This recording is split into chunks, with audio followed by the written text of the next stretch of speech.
Бұл Бахашак онлайн, өзге тілдің бәрін біл, өз тіліңді құрметте.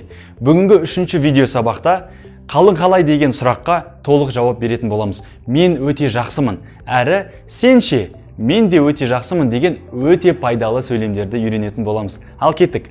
Өткен сабақта біз қалың қалай деген сөйлемді үйрендік. Тағы да бір-екі рет қайталайық. Ни хау ма? Ни хау ма? Тондарын міндетті түрде бірдей айтыңыздар. Менің айтқанымды бірдей қайталансаңыз жеткілікті, жарай ма?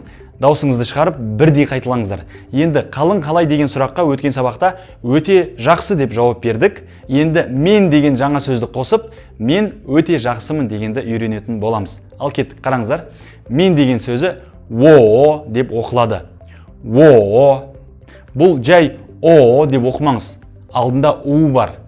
Әрі бұны во деп шатастырып алмаңыз, жарай ма? Во, үшінші тон, во.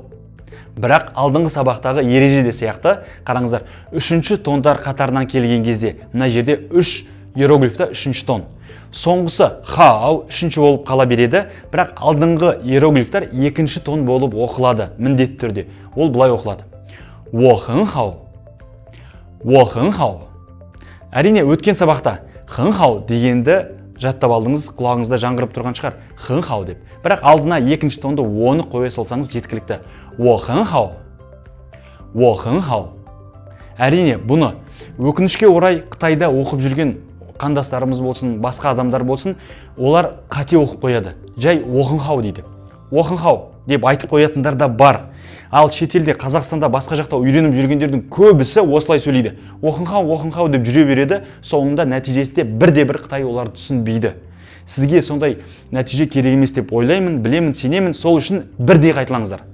Во хэн хау деп айтсаңыздар, қытайлардың кез келгені сізде түсінетін болады. Во хэн хау.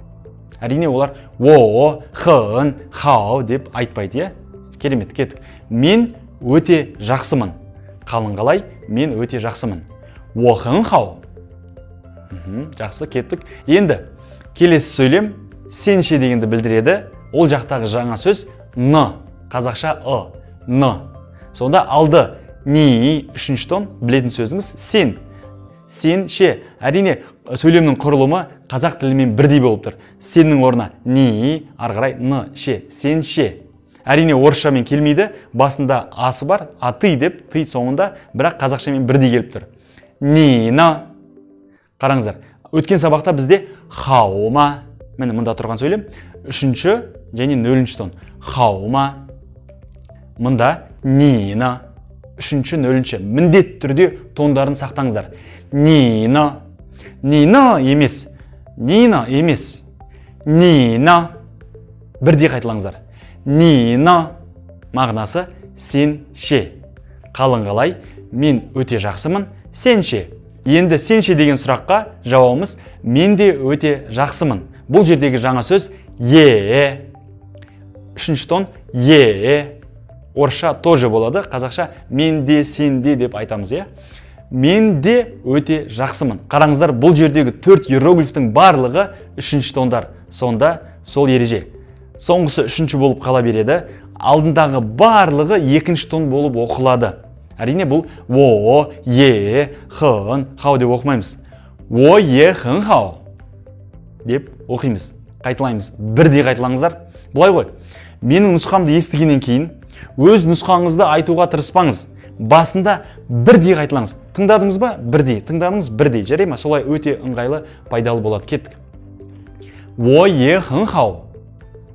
Во е хэн хау. Во е хэн хау. Әрине, бұл жерде е сізде айтуға болады. Мысалы, қалың қалай? Мен өте жақсымын.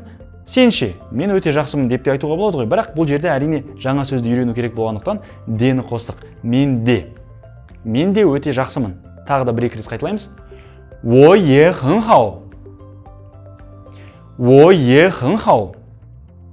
Өзіңіз түсінгендей, жай ғана во е хэн хау десеңіз, бітті, ешкім сіздерді түсінбейді.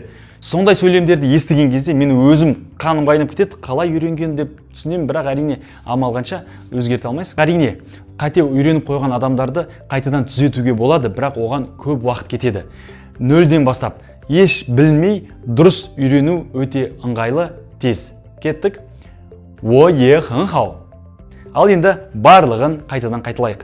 Қалың қалай, мен өте жақсымын. Сен ше, мен де өте жақсымын. Кеттік. 你好吗? 我很好. 你呢? 我也很好. Әрине, бұл видеоны қайта-қайта қарап, керек жерлерін қайталап алсаңыздар болады. Міне осылай өте пайдалы, өте жиі кездесетін сөйлемдерді білесіздер, міндетті түрде практика жасаңыздар. Бір-бірімізбен сөйлесейік, сұрайық, аудио файлдарымызды тексерейік, әрі осы видеоның төменде пікірлердің ішінде бір-бірлерімізбен сөйлессек болады. Бұл Бахашак онлайн, өзге тілдің бәрін біл, өз тіліңді құрметте.